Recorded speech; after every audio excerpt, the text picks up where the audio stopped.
Hi, this is Candace with KNC Lodge. I have got an altered box, my very first, and I got the box from Joann's, just a blank paper cardboard hard box from Joann's. And I started with these papers. I wanted to make a recipe box.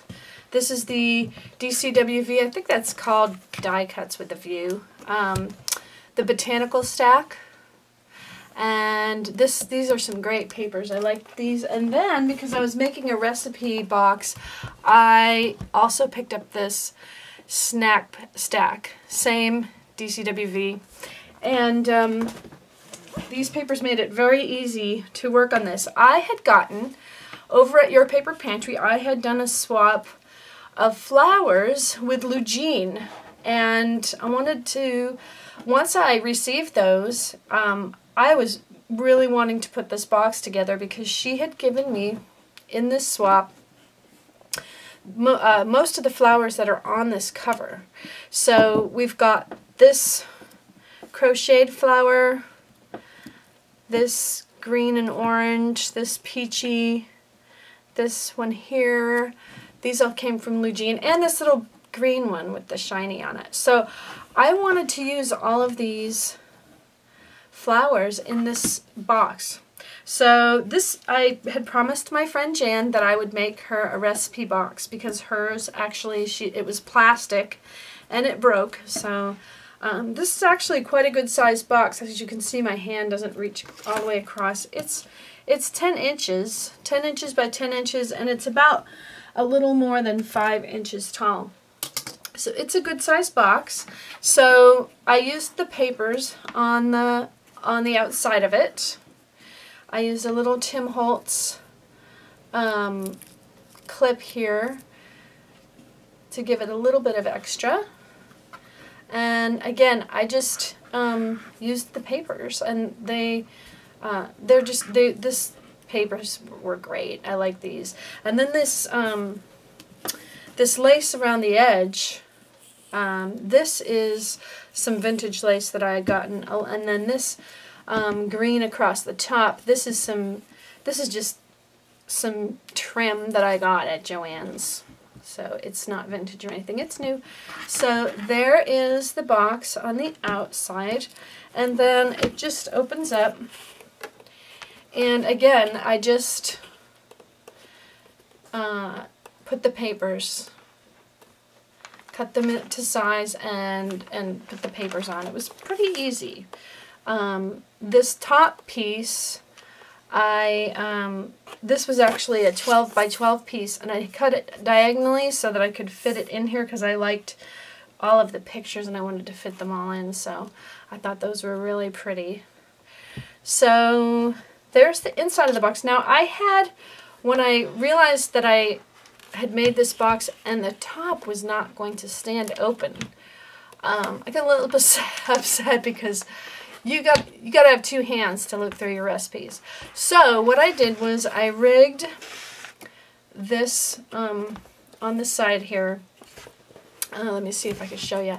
I rigged this little arm that will come out, and then I put a Tim Holtz hitch fastener on the side, and you just click that in, and that holds the box open. So now it will stay straight open when she uses it. So then I made these dividers, and this is where the papers come in. So I'm going to show you the dividers that will go in here. This is a recipe I got from my neighbor. So I took some old vintage ribbon that I had and made a little pocket on that one. So a few of these will have pockets, but for the most part, these are just dividers. But these papers, look at that, popcorn, coffee beans. I mean, these are great papers, and they go perfectly with having a recipe box because they're all food. I like this one. It's really super pretty. This is actually a picture of ice cream. It's hard to tell because I've cut most of it off. You can kind of see it on the other side, or sherbet. But it's got that flourish. I really like that flourish. So this looks like it's just sugar, but it's a little glitzy. Brownies.